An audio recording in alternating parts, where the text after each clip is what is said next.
Algunas películas no son solo historias, son portales. Abren puertas a lugares que no nos atrevemos a mirar.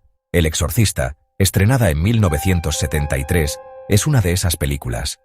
Es más que un clásico del género de terror.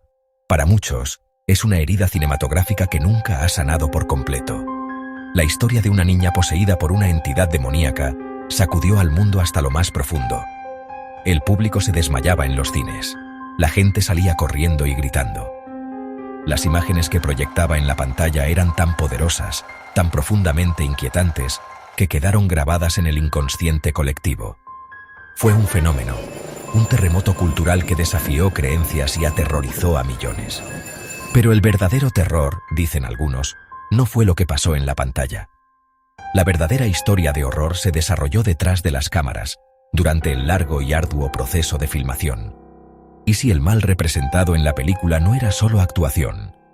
¿Y si algo antiguo y malévolo fue despertado por la propia producción? El elenco y el equipo comenzaron a susurrar. Sintieron una presencia en el set, una frialdad que no tenía nada que ver con la habitación refrigerada construida para las escenas de exorcismo. Comenzaron a creer que no solo estaban haciendo una película sobre una maldición, estaban viviendo dentro de una. La línea entre la ficción y una realidad aterradora comenzaba a desdibujarse de una manera verdaderamente inquietante. El director, William Friedkin, quería realismo. Quería capturar el miedo auténtico, reacciones genuinas de shock y terror de sus actores. Los empujó hasta sus límites, empleando técnicas duras para provocar las emociones que necesitaba para su visión. Pero quizás fue demasiado lejos. Quizás en su búsqueda de autenticidad, sin darse cuenta, invitó algo más al set. Algo que no seguía un guión. Algo a lo que no le importaban las órdenes del director. La atmósfera se volvió pesada, densa, con una tensión que iba más allá del estrés habitual de una producción de Hollywood. Las sombras en las esquinas del set parecían alargarse un poco más oscuras de lo que deberían. La historia cuenta que antes de que las cámaras comenzaran a rodar, comenzaron a manifestarse extraños sucesos, pequeños e inexplicables eventos que al principio eran fáciles de ignorar. Un objeto extraviado, una corriente de aire fría y repentina en una habitación cerrada. Pero estas pequeñas anomalías eran solo el preludio, los suaves susurros antes del grito. Fueron las primeras señales de que la realización de El Exorcista sería todo menos ordinaria. Los extraños eventos pronto escalaron de susurros a gritos. El incidente más significativo y aterrador fue el incendio. Un fin de semana, todo el set de la casa de la familia McNeil fue envuelto en llamas. Fue un incendio masivo, devorando todo a su paso. Los intrincados decorados, los objetos cuidadosamente colocados, las mismas paredes que habían contenido el horror ficticio, todo se convirtió en cenizas. Los investigadores estaban desconcertados.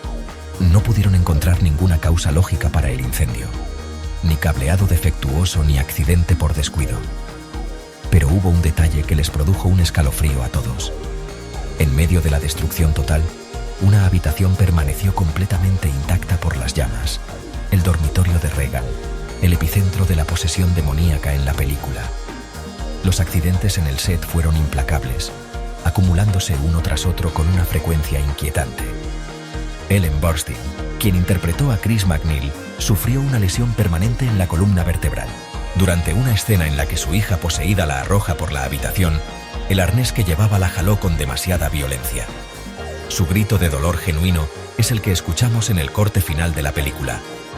Linda Blair, la joven actriz que interpretaba a Regan, también sufrió una lesión en la espalda cuando una parte del andamio se rompió.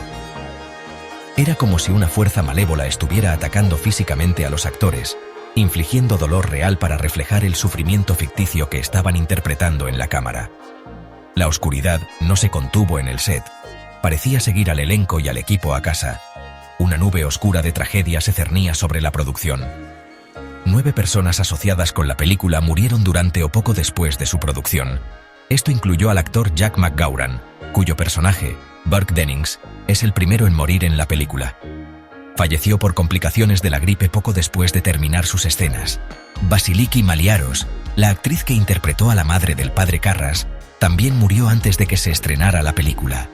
Las muertes fueron explicadas oficialmente, por supuesto, pero la gran cantidad de ellas parecía estadísticamente improbable, alimentando la creciente leyenda de la maldición.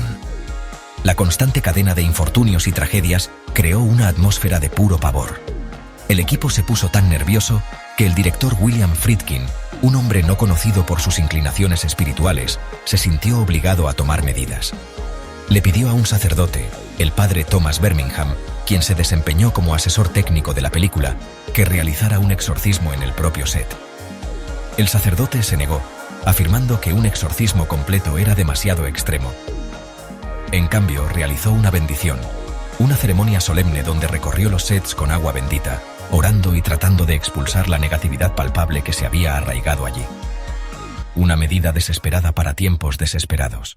El misterio se profundiza cuando analizamos las extrañas dificultades técnicas que plagaron la producción. El equipo funcionaba mal sin razón aparente. Los rollos de película regresaban del laboratorio con marcas extrañas o con metraje completamente inutilizable, lo que obligaba a costosas regrabaciones. Una de las anécdotas más famosas involucra la voz demoníaca de Mercedes McCambridge. Para lograr la voz gutural y aterradora del demonio Pazuzu, la veterana actriz se sometió a un régimen brutal. Fumaba mucho, consumía huevos crudos e incluso bebía whisky para torturar sus cuerdas vocales. Su actuación fue aterradoramente efectiva, pero se decía que las sesiones de grabación eran emocional y espiritualmente agotadoras, dejando a ella y al equipo profundamente perturbados. Había otras señales más sutiles de que algo andaba mal. El set del dormitorio de Regan tuvo que ser refrigerado para crear el aliento visible de los actores en el frío. Pero los miembros del equipo a menudo hablaban de un tipo diferente de frío. Informaron sentirse observados, escuchar susurros cuando no había nadie, y experimentar caídas repentinas e inexplicables de temperatura en otras partes del estudio. Estas no eran solo historias contadas para impresionar, eran las experiencias compartidas de profesionales del cine experimentados que estaban cada vez más convencidos de que no estaban solos en ese estudio de sonido. Incluso el estreno de la película no estuvo a salvo de los extraños fenómenos. Durante su primera proyección en Roma, el cine estaba ubicado frente a una iglesia del siglo XVI. En una noche tormentosa, un rayo golpeó la iglesia, haciendo que una enorme y antigua cruz se estrellara contra la plaza de abajo. Para aquellos que conocían la historia de la problemática producción de la película, esto no fue una mera coincidencia. Se sintió como una declaración final y dramática de las mismas fuerzas que la película buscaba representar. Una señal del cielo, o quizás de otro lugar, de que el poder contenido en El Exorcista era real y no debía tomarse a la ligera.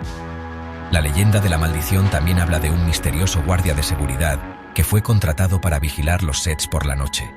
Se dice que patrullaba los pasillos vacíos del estudio, informando de ruidos extraños y sombras moviéndose en la oscuridad. Una noche, simplemente desapareció sin dejar rastro, dejando solo su puesto y una persistente sensación de inquietud. Si bien esta historia es más difícil de verificar y puede haber sido embellecida con el tiempo, captura perfectamente el espíritu de la leyenda de la producción. Agrega otra capa al escalofriante mosaico de eventos, sugiriendo que la oscuridad del set estaba activa incluso cuando el elenco y el equipo se habían ido. Entonces, ¿qué debemos pensar de todo esto? ¿Podemos simplemente descartar esta larga lista de tragedias, accidentes y extraños fenómenos como una serie de desafortunadas coincidencias? Los escépticos dirían, los sets de filmación eran inherentemente peligrosos, especialmente en la década de 1970. El incendio pudo ser por un cableado defectuoso. Las muertes, examinadas individualmente, resultaron explicables. Las lesiones fueron por acrobacias exigentes y protocolos laxos. Desde una perspectiva racional, cada evento puede ser explicado, reducido a una estadística, o visto como un simple accidente. Pero el volumen de incidentes nos hace dudar. Cuando tantos eventos extraños y negativos convergen en un solo proyecto, se vuelve difícil ignorar el patrón. Es la acumulación de infortunios la que construye la narrativa de una maldición. Tener un accidente en el set es una cosa.